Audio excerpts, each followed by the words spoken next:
કોંગ્રેસના નેતા દલિત વસોયાએ ગોપાલ ઇટાલિયાને એક નોટિસ મોકલી છે અને માનહાનિનો દાવો કર્યો છે અને 10 કરોડ રૂપિયા 10 દિવસમાં આપવા કીધું છે।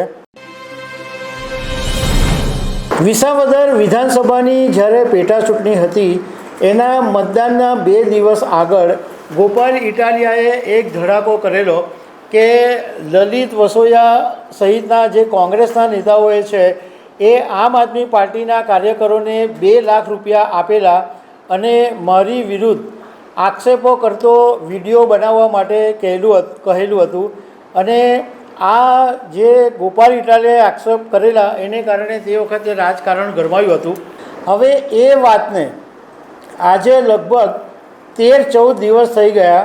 એ પછી કોંગ્રેસના નેતા દલિત વસોયાએ ગોપાલ ઇટાલિયાને એક નોટિસ મોકલી છે અને માનહાનિનો દાવો કર્યો છે અને 10 કરોડ રૂપિયા 10 દિવસમાં આપવા કીધું છે। તો આને કારણે રાજકારણમાં ગરમાટો આવી ગયો છે।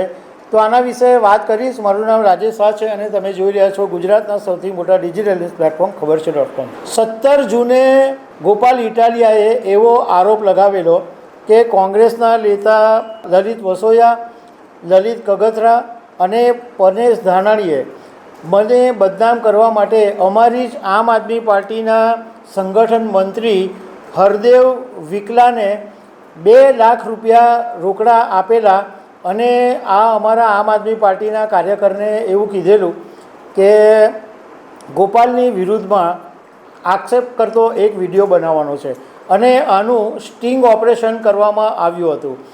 આ જ્યારે હરદેવ વિકમાને પૈસા આપવામાં આવ્યા એ વિસાવદરની એક હોટલમાં આપવામાં આવ્યા હતા।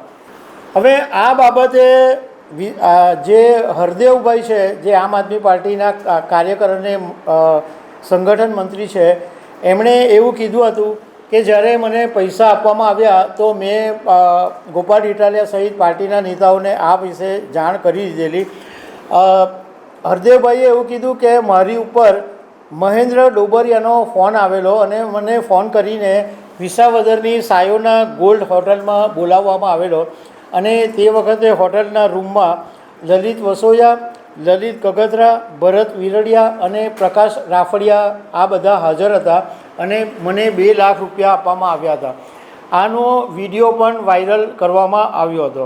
હવે લલિત વસોયાએ આ વાતના 13 દિવસ થઈ ગયા પછી ગોપાલ ઇટાલિયાને નોટિસ મોકલીને ચીમકી આપી છે કે મને અઠવાડિયામાં પુરાવા આપો, નહીં તો કોર્ટમાં તમારી સામે કેસ કરવામાં આવશે અને 10 કરોડ રૂપિયાનો માનહાનિનો દાવો લલિત વસોયાએ કર્યો છે અને સાથે સાથે એવું ગોપાલ ઇટાલિયાને એવી ચીમકી આપી છે કે 10 દિવસની અંદર 10 કરોડ રૂપિયા આપવા પડશે।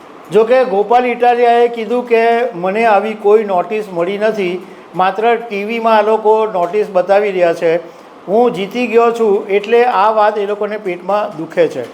હવે ગોપાલ ઇટાલિયા જીતી ગયા, ધારાસભ્ય બની ગયા, સરઘસ બી નીકળી ગયા અને હવે આ બધા નોટિસ ને બધું છે પણ આવું બધું ચાલ્યા જ કરવાનું છે।